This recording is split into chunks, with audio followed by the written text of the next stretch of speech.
Hallelujah, praise the Lord. प्रभु यीशु मसीह में मेरे सब बहन भाइयों को जय मसीह की। आप सबका स्वागत है जीवत परमेश्वर की जीवत हजूरी में, जिसमें आकर आप कभी भी सेम नहीं रहते। हम परमेश्वर का धन्यवाद करते हैं आज के इस दिन के लिए जो परमेश्वर ने हमारे जीवन में दिया।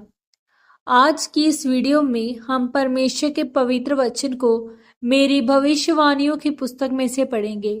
ये पवित्र वचन परमेश्वर के दास के द्वारा लिखे गए हैं।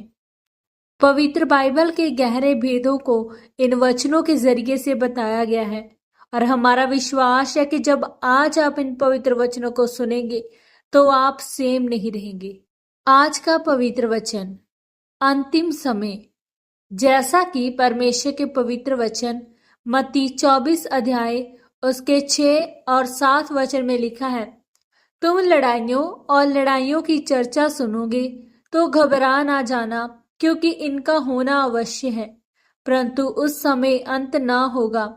क्योंकि जाति पर जाति और राज्य पर राज्य चढ़ाई करेगा और जगह जगह अकाल पड़ेंगे और भूकंप होंगे।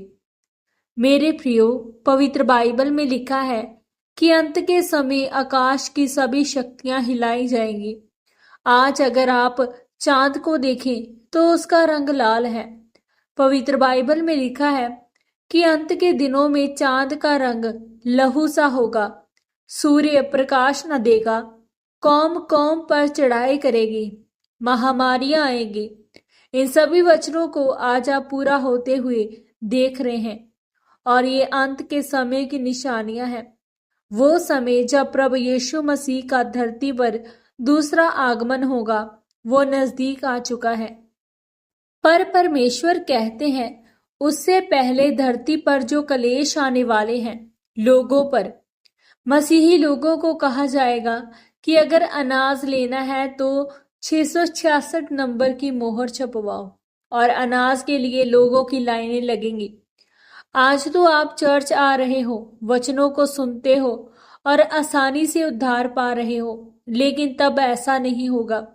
यीशु मसीह को मानना मतलब अपनी जान को दांव पर लगाना होगा। लेकिन परमेश्वर कहते हैं कि जो अंत तक धीरज धरे रहेगा वो बचाया जाएगा। परमेश्वर कहते हैं तुम में से कुछ ऐसे हैं जिन्होंने अपने सफेद वस्त्रों को गंदा नहीं होने दिया है। सफेद वस्त्र जो परमेश्वर ने आपको धार्मिकता के दिए, उन पर किसी पाप का, व्यभिचार का, नशे का, किसी की खिलाफत का दाग नहीं लगने देना है। परमेश्वर कहते हैं कि जिन्होंने सफेद वस्त्र पहने होंगे उनको मैं सिंहासन पर अपने साथ बैठाऊंगा।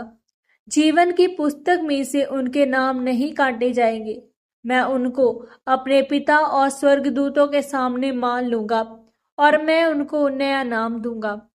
प्रकाशित वाक्य की पुस्तक में लिखा है, देखो हर जाति और लोग और भाषा में से एक ऐसी बड़ी भीड़ जिन्हें कोई गिन नहीं सकता परमेश्वर के सिंहासन के सामने सफेद वस्त्रों में खड़ी होगी, जिन्होंने अपने अपने वस्त्र को प्रभु यीशु मसीह के लहू से धो लिया है। वहां पर मेमने का जय जयकार करते हुए नारे लगा रहे होंगे और वहां ना तो कोई दुख होगा और ना कोई आंसू बहा रहा होगा। लिखा है, सफेद कपड़े पहने हुए लोग हाथों में खजूर की डालियां पकड़े हुए सिंहासन के सामने होंगे। इसीलिए आपको धार्मिकता के सफेद कपड़ों को जो खुदा ने आपको दिए हैं उनको संभाल कर रखना है, ताकि जब आपका स्वर्ग में न्याय हो तो ये ना कहना पड़े कि मैंने जो तुझे सफेद वस्त्र दिए थे वो तेरे वस्त्र कहाँ है, तो आपका मुंह बंद हो जाए और आपको उठाकर नरक में डाल दिया जाए। पवित्र बाइबल कहती है कि कोई स्वर्गदूत भी तौबा का प्रचार नहीं कर सकता है। धरती पर इंसान को ही प्रचार करने के लिए निर्धारित किया गया है और शैतान को ये अच्छा नहीं लगता है जब कोई प्रभु यीशु मसीह का प्रचार करे कि यीशु ही प्रभु है, इस चीज का प्रचार करे। पर आपको बोलते रहना है, प्रचार करते रहना है, ताकि जो बचाए जाएं वो स्वर्ग के वासी हो। आमीन। प्रार्थना। सर्वशक्तिमान परमेश्वर, इस वचन के लिए मैं आपका धन्यवाद करती हूँ। परमेश्वर, मैं ये प्रार्थना करती हूँ कि आप मुझे अपने राज्य के लिए इस्तेमाल करें। आप मेरा मुंह खोल दें कि आपके सुसमाचार को लोगों को सुना पाऊं। प्रभु यीशु मसीह के पवित्र और सामर्थ्य नाम में हम मांगते हैं। आमीन, आमीन और आमीन। आज के इन पवित्र वचनों के पढ़े और सुने जाने के द्वारा और इन पर मनन करने के द्वारा परमेश्वर आप सबको आशीषित करे। सबको जय मसीह की। God bless you all.